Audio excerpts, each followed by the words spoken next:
फिर क्यों आना है? तो फिर भ्रष्टाचार करने की इच्छा हो गई है। 5 साल का वनवास जो इस शहर को दबोचने आया है, और मेरे सभी यहाँ के लोग भयभीत हो गए हैं कि एक शेर आ रहा है।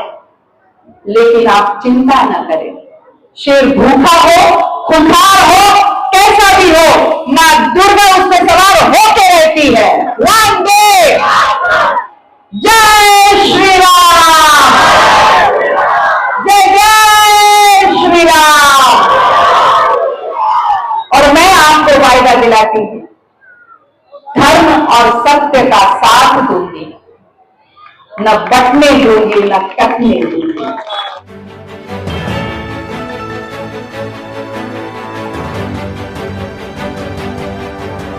आप देख रहे हैं प्रवासी संदेश। महाराष्ट्र विधानसभा चुनाव की अपडेट्स देखिए प्रवासी संदेश पर।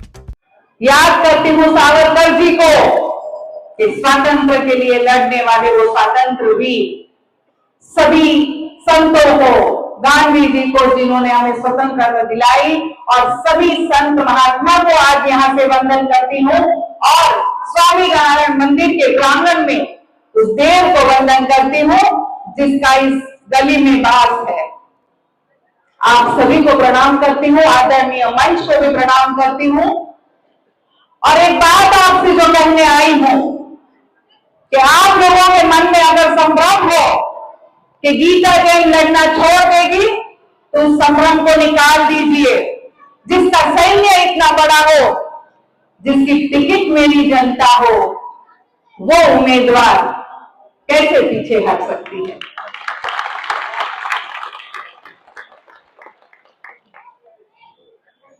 याद कीजिए वो दिन 2019 अक्टूबर, तब भी ये समाचार आया था कि गीता जैन को किसी पक्ष ने टिकट नहीं दी। मैंने किसी और पक्ष से मांगी भी नहीं थी, सिर्फ बीजेपी से मांगी थी और नहीं दी। उस समय भी आशा हमारे सभी कार्यकर्ताओं में जागी थी कि शायद इनको टिकट मिल जाए, और वो नहीं मिली। एक दिन की मायूसी हम सब पे छाई थी। हमारे कार्यकर्ता हमारे पास आए थे, बोले अब क्या करेंगे? मैंने कहा भगवान का संकेत है कि कुछ अच्छा होने जा रहा है, हम लड़ेंगे।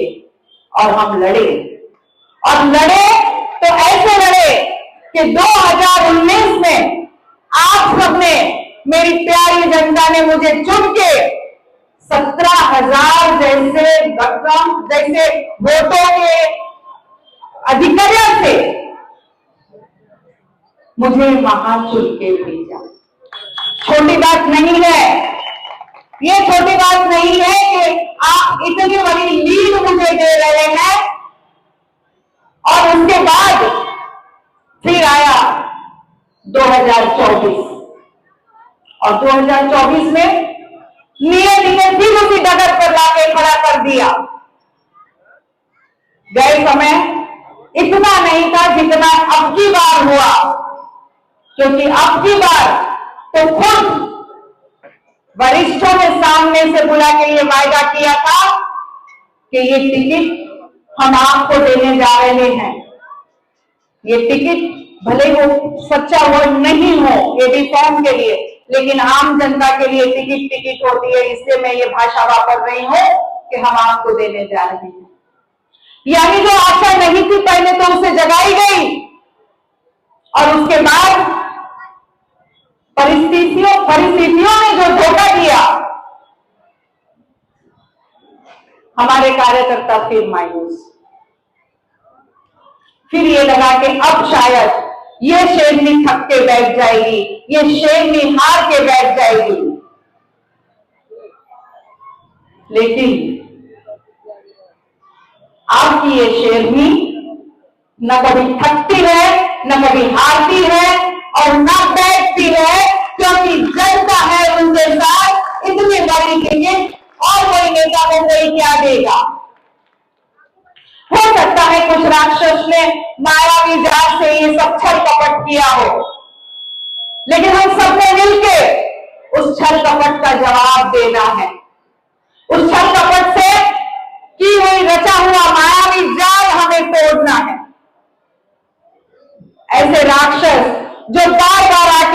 कहते हैं अरे हम तो बहुत सच्चे हैं, हम तो अब सुधर गए हैं। याद रखिए, उनको कहना पड़ रहा है कि हम सुधर गए हैं, वो याद रखिए। लेकिन मेरी जनता ने फिर एक बार वो सपोर्ट गीता जैन को दिया और मुझे आशा है कि 2019 का हमारा रिकॉर्ड हम ही तोड़ेंगे।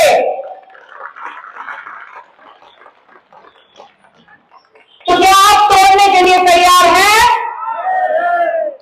क्या आप गीता जैन के साथ हैं? यही तो ऊर्जा है मेरी, यही तो ऊर्जा है जिसकी वजह से मैं दौड़ती रहती हूं। हाँ, थोड़ी सी तकलीफ अभी कल से मेरे पैरों में हुई है, लेकिन इसका मतलब दुश्मन ये ना समझे कि मैं थक गई हूं। कभी भी मैं उस तकलीफ के साथ रुकी नहीं हूं। कल मेरा एक फोटो किसी ने लिया था, थोड़ा सा मैं लंगड़ाते हुए चल रही थी, तो लोगों ने छाप दिया था कि गीता जैन तो थक के चली है। अरे भाई, शरीर है, कभी कहीं कोई चोट लग जाती है, हम उस चोट से उबर भी जाते हैं, पर आप इतना खुश ना होइए। पसीना पसीना होके हर जगह ये चिल्लाना पड़ रहा है कि गीता जैन वापस ले लेगी, ये अफवाहें फैलानी पड़ रही है। ये उनका डर है, ये उनका डर है। और एक बात सुन ले वो कान सुन के कि आप मुझे कितनी धमकियां दीजिए, यहां मेरे कार्यकर्ता बैठे हैं, उन कार्यकर्ताओं को धमकी दी जा रही है। डरते क्यों हैं? मैं तो लड़ने के लिए आपके सामने खड़ी हूं, मुझसे लड़िए। मैं खड़ी हूं आपसे लड़ने के लिए। आप क्या धमकियां दे रहे हैं मेरे कार्यकर्ताओं को? वो नहीं हटेंगे। वो गीता जैन के कार्यकर्ता है, इस शहर के कार्यकर्ता है, वो बिल्कुल पीछे नहीं हटेंगे। आपसे जितनी ताकत है आप दे दीजिए धमकियां। और अब एक और डर का माहौल फैलाया जा रहा है। हमारे आदरणीय योगी जी ने एक सूत्र किसी और संदर्भ में कहा है कि बटेंगे तो कटेंगे, और ये डर आप लोगों में जानबूझ के डाला जा रहा है। अरे भाई, परिस्थितियां तो 2019 में भी यही थी। परिस्थितियां 2019 में भी हम तीनों ही यहां लड़ने के लिए खड़े थे, लेकिन वो जो वापस 2024 में सोने की लंका बनाने के लिए तुरंत वापस मैदान में आए हैं। थोड़े दिन पहले हमने संन्यास ले लिया ऐसा जाहिर करके फिर उस सत्ता की लालसा में और सोने की लंका बनाने के लिए यहां वापस मैदान में आए हैं। उन्होंने तो मायावी जाल करके पार्टी का भी सिंबल ले लिया है, लेकिन हमारी जनता, आपको मैं बताना चाहती हूं कि हम एक व्यक्ति विशेष के खिलाफ है।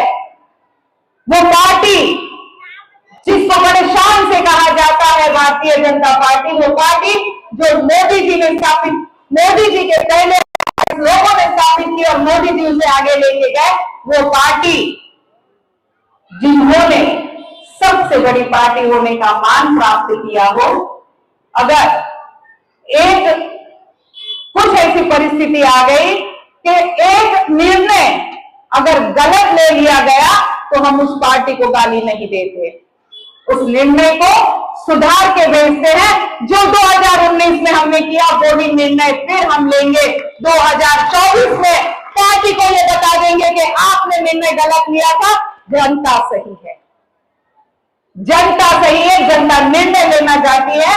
पार्टी को शायद ये पता नहीं हो कि हम किस राक्षस को टिकट देने जा रहे हैं, लेकिन जनता को पता है। जनता को अपने अपने घर बचाने हैं, जनता को अपनी अपनी जमीन बचानी है।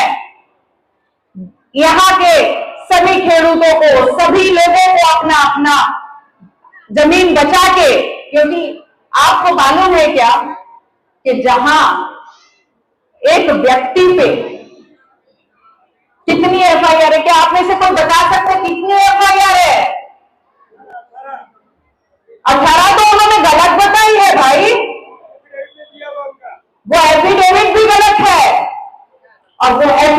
गलत है, उसके लिए लोग गए हैं कोर्ट में और जल्दी साबित हो जाएगा। क्या छुपाना चाहते हैं?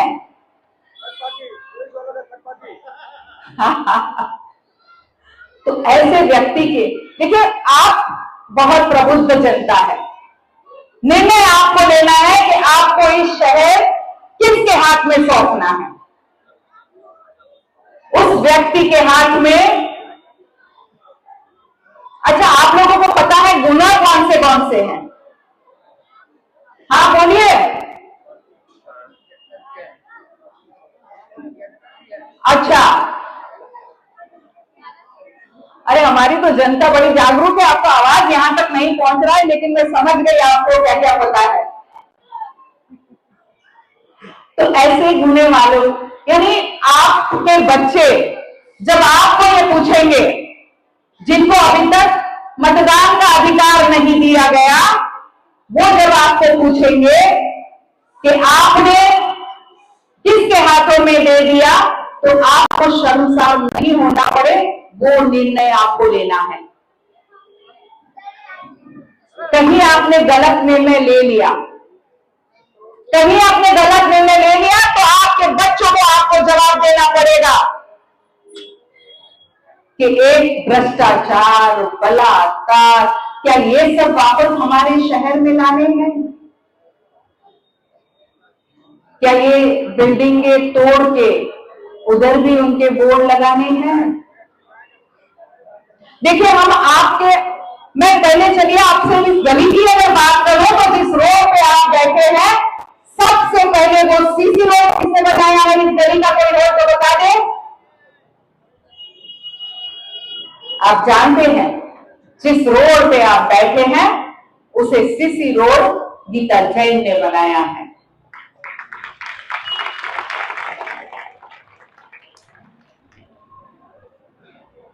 ये तो एक ही काम गिनाया भाई अभी।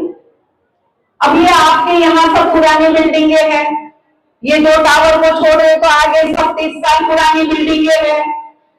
कितनी गिर गई है? 3 या 4 गिर गई है। महेश नगर वगैरह बिल्डिंगें गिर गई है कि नहीं गिर गई है? कितने सालों से गिरी हुई है? क्यों नहीं उसको वापस बनाया गया? क्यों नहीं ये पुरानी बिल्डिंगों को भी वापस बना लेते आप? क्योंकि क्लस्टर योजना हम जो लाए हैं वो पहले नहीं थी। पहले ये बिल्डिंग बनाना पॉसिबल नहीं हुआ, इसीलिए आप लोगों को ये वापस नए घर अच्छे देने के लिए हम क्लस्टर योजना ले आए। तो उसमें भी लोगों को झूठ बोल के बैठा रहे हैं। वो बोल रहे हैं कि आपका क्लस्टर अगर हो गया तो 15 साल फ्लैट बेच नहीं पाएंगे। अरे मेरे भाई बेच पाते तो अभी बेच के चले गए होते, लेकिन झूठ पे झूठ, झूठ पे झूठ, और झूठ इसलिए कि कहीं इसका यश एक महिला ना ले जाए, कहीं इसका यश गीता जैन ना ले जाए, कहीं आप लोग ये ना कहने लगो कि आज हमारा नया घर है तो गीता जैन की वजह से है। लेकिन आपको विश्वास दिलाती हूं, आपको विश्वास दिलाते हो कि अगले कुछ साल के बाद जब आप इस बिल्डिंगों की जगह नई बिल्डिंग देखोगे, क्लस्टर की योजना हम यहां ले आएंगे, आप सबको यही बड़ा घर देंगे और बिना आपका एक पैसा खर्च किए, तब आप ये जरूर कहोगे कि आज हमें गर्व है कि हमने सही निर्णय लिया, गीता जैन को वापस लिया, इसलिए हमें नया घर मिला है।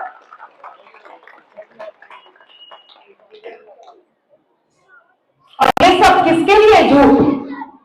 आप करके उन्हें अपनी जेबें भरनी है। बार बार जब ये कहा जाता है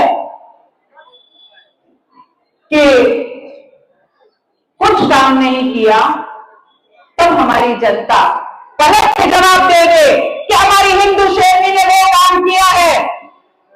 उस दिन महादंगे में बीच में जाके खड़ी रही और ये कहने की हिम्मत रखी है कि कर दो मेरे पे केस और FIR कर दो, हम तो आपको वहां से नहीं जाएंगे और धर्म के लिए डटे रहेंगे।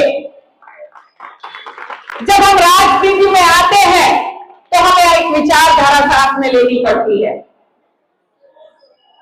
आप मानते हो एक विचारधारा जरूर सबकी होनी चाहिए? क्या आप मानते हैं? मानते हैं? तो मैं भी हिंदू विचारधारा लेके चली हूं, और हिंदू विचारधारा किसी एक पार्टी की मोहताज नहीं है।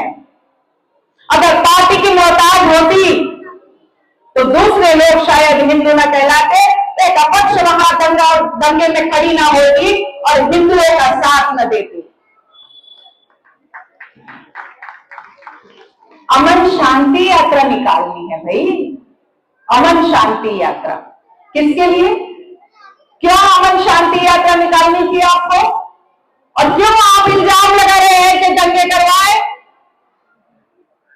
अरे डरते हो आप, एक महिला से डरते हो और इसे कहीं यश न मिले इसके लिए बार बार झूठे आरोप लगाते हो। अब याद आया झूठे आरोपों से एक आरोप और लगा था, एक आरोप और लगा था कि मैडम कत्ल खाना लेके आई है। आप लोगों ने सुना था? आप लोगों ने भी सुना था? क्या आप विश्वास करते हैं? नहीं, क्योंकि फिर वही उनमें हिम्मत नहीं है।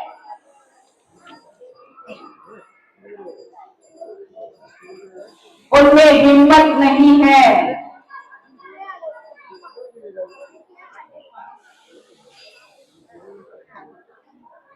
तो हाँ, कत्ल खाने का तो उनमें हिम्मत नहीं था कि जिसने कत्ल खाना लाया उसका नाम लेके बता दीजिए। नहीं बता पाए, बोल नहीं पाए। मैंने वो नाम लिया, मैंने कहा ये किसने पास किया है, और मैं 11 बजे जाके उसको कैंसिल करके लाई। और यहां सबसे बड़ी बस्ती गणेश देवल नगर है, और गणेश देवल नगर की हर एक स्थिति के मैं वाकिफ हूं। अभी थोड़े दिन पहले आई थी आपके शौचालय को देखने, अभी आई थी आपके रोड को देखने, और जब जब मैं यहां जाती हूं मुझे ऐसा लगता है कि हमारे लोगों के साथ कहीं ना कहीं हमें न्याय करना चाहिए। उनको भी बेहतर जिंदगी जीने का हक है मेरे गणेश देवल के भाई बहन। यहां आपको नहीं लगता कि आपको भी एक स्वच्छ बहुत अच्छे घर में रहने का हक है? और उसे दिलाने के लिए ही हम योजनाएं लाते हैं, और मैं आपको विश्वास दिलाती हूं कि आपका सही निर्णय आपको एक सुंदर घर भी दिलाएगा।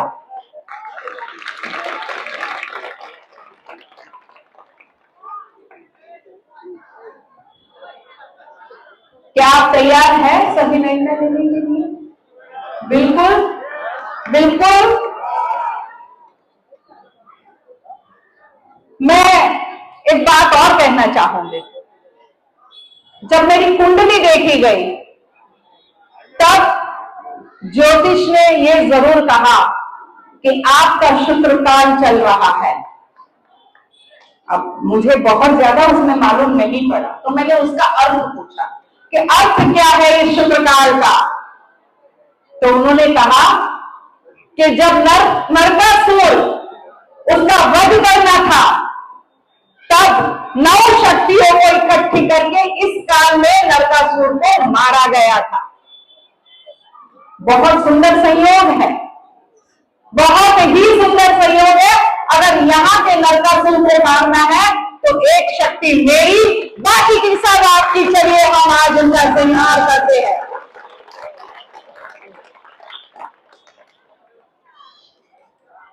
इस शहर को भय मुक्त, आतंक मुक्त, भ्रष्टाचार मुक्त करने का मैं संकल्प लेती हूं।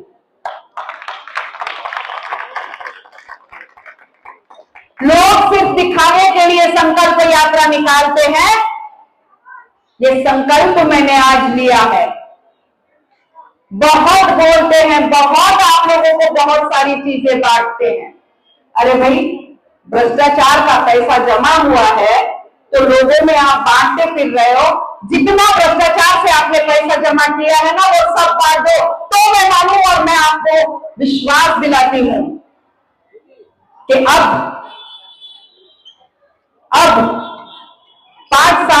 आपको फिर क्यों आना है? तो फिर भ्रष्टाचार करने की इच्छा हो गई है। ये 5 साल का भूखा शहर, 5 साल का भूखा शेर जो इस शहर को दबोचने आया है। और मेरे सभी यहाँ के लोग भयभीत हो गए हैं कि एक शेर आ रहा है, लेकिन आप चिंता न करें। शेर भूखा हो, खुखार हो, कैसा भी हो, मां दुर्गा उस पर सवार होके रहती है।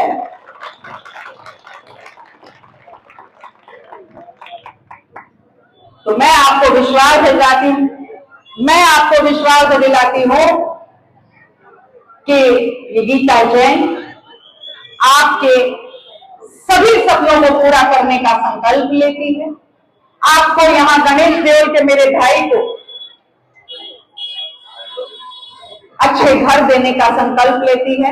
हमारे इन बच्चों को अपने हक का घर देने का संकल्प लेती है।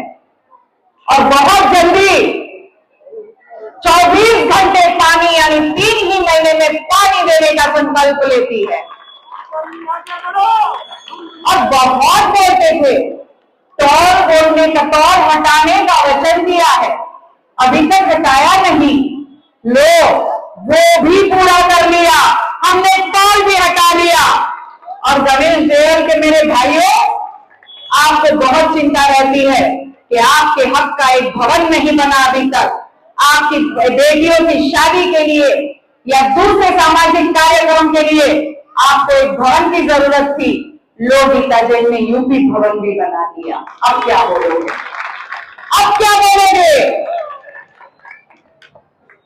बार बार गिनाए जाते हैं 9 वचन।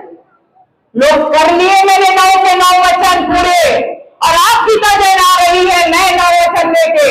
बहुत जल्दी आपको बताऊंगी कि ये शहर और सुंदर कैसे बन सकता है, इसका विकास कैसे हो सकता है, हमारे शहर में कॉलेज, स्कूल और कैसे बन सकते हैं। अरे भाई, एकमात्र हमारे पास कॉलेज बनाने का आरक्षण था, जमीन थी, उसे तो आपने हथिया लिया और हथिया के आपकी स्कूल बना ली और लाख लाख रुपए की फीस लगा ली। हमारे सभी हक क्या आप मारते नहीं जाओगे? क्या हमारे बच्चों को कॉलेज नहीं चाहिए? क्या हमारे बच्चों को अच्छा शिक्षण नहीं चाहिए? क्या हमारे बच्चों को अच्छी स्कूल नहीं चाहिए? सभी आरक्षण आप ही लेते जाओगे तो हम हमारे लोगों के लिए कैसे कॉलेज बनाएंगे? लेकिन मैं आपको वचन देती हूं कि आपके सही निर्णय से फिर 5 साल में बहुत सुंदर स्कूल, कॉलेज और यूनिवर्सिटी यहां बनाओगे।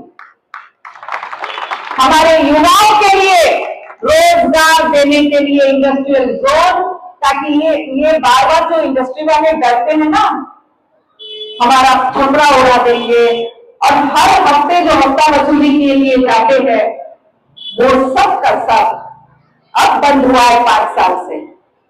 मुझे बताइए, 5 साल में आपके यहाँ कोई त्वरित कार्यवाही हुई है क्या? नहीं हुई है, बहुत शांति से रह रहे हैं। कोई नोटिस वगैरह आई है क्या? मुझे तो पता पड़ा कि ये भी एक प्रैक्टिस है कि यहाँ बस्ती को नोटिस देना, त्वरित कार्रवाई का डर बताना और फिर उसे तोड़ के जाना, या फिर उसके लिए भी हफ्ता ले लेना, पैसे ले लेना।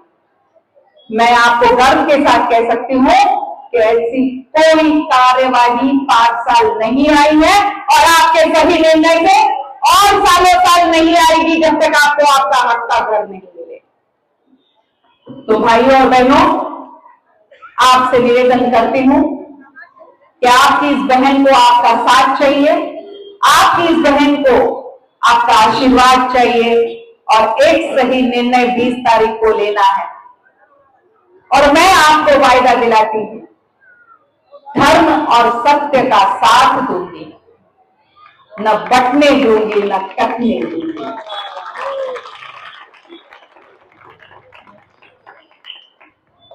तो भाइयों और बहनों, फिर एक बार आपको ये विश्वास दिलाती हूं कि ये आपकी बहन हमेशा आपके सुख दुख में आपके साथ खड़ी है। आपको बहुत अच्छा अनुभव होगा जब भी आप मिलने आते हो। मैं तुरंत आप लोगों को मिलती हूँ, कहीं किसी ऑफिस में 2-2 घंटा बैठना पड़े, और ऐसी ऑफिस में जहां मेरी बहन बेटियों को जाने का डर लगे, वैसे निर्णय आप नहीं लोगे, ये मुझे विश्वास है। तो आप सभी को फिर एक बार ये निवेदन कर जाती हूं कि चलिए फिर एक बार बल्लेबाजी करते हैं, क्योंकि निशान भी हमें मिला है बल्लेबाज का, चौका और छक्का मार के इस राक्षस को दूर भगाने का और जोरदार बैटिंग करके ये बता देने का कि भाई हम तो सत्य के साथ है, धर्म के साथ है।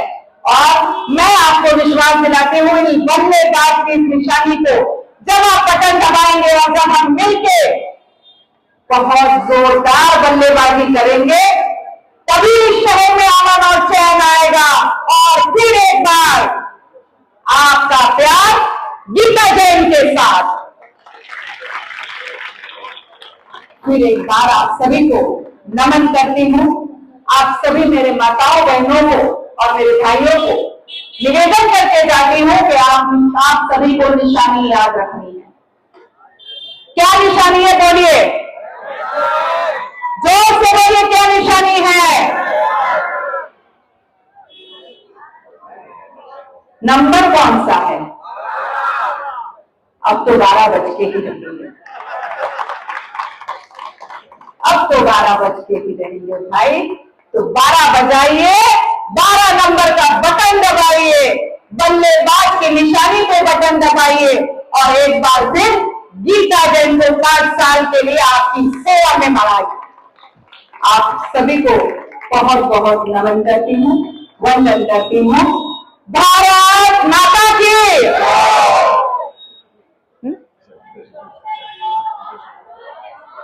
अरे हाँ, एक बात और जाते जाते याद आ गई, यहाँ से तो काफी लोग छठ पूजा के लिए जाएंगे। किसने किसने व्रत रखा है छठ पूजा का? सबने। बहुत अच्छा। तो हमारे धक्के पे बहुत अच्छी जगह कर दी है छठ पूजा के लिए, बड़ी जगह कर दी है, सभी व्यवस्था बहुत सुंदर कर दी है। आप सभी मेरी माताओं को छठी मैया के इस व्रत की शुभेच्छा देती हूँ। आपकी सभी मनोकामनाएं छठी मैया पूरी करे। आज इस मन से आपके लिए माता से आशीर्वाद चाहती हूँ और वही आशीर्वाद आप मुझे दे, यही कामना करती हूँ। भारत माता की। वंदे वंदे, जय श्री राम, जय जय श्री राम। प्रवासी संदेश को लाइक करें, शेयर करें, कमेंट करें, सब्सक्राइब करें और बेल आइकन जरूर दबाएं।